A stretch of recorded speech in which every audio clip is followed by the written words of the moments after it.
एक बात पूछूं? नहीं, आज रहने दो। नहीं, मैं पूछ रही हूँ। मालूम है, पूछो।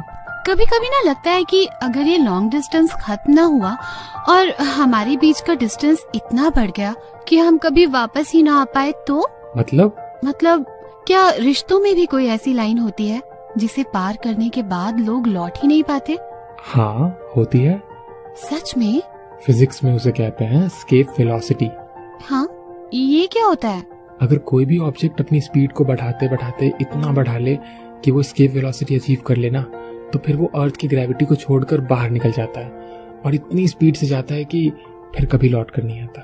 फिजिक्स नहीं पढ़ाओ, इसका मेरे सवाल से क्या मतलब है? ओहो, मतलब है, वही तो बता रहा हूँ। तो सीधे सीधे बोलो ना, रिश्तों में कौन सी एस्केप वेलोसिटी होती है?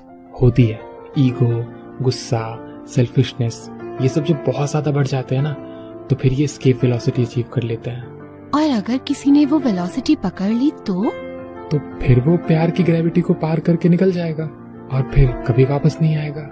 तो हम वहां तक कभी पहुंचेंगे ही नहीं। इतना यकीन कैसे? क्योंकि हमारी ग्रेविटी स्ट्रांग है। और क्या है हमारी ग्रेविटी?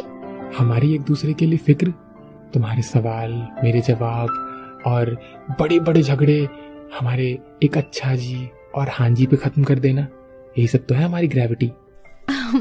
मतलब हम कभी एस्केप नहीं करेंगे?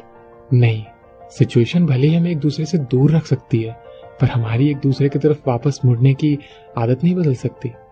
और अगर कभी स्पीड बढ़ गई तो मैं तुम्हें रोक लूंगा। कैसे रोकोगे? बस इतना कहूंगा कि ओ रेलगाड़ी, रुको जरा, सब्र करो, और तुम रुक जाओगी।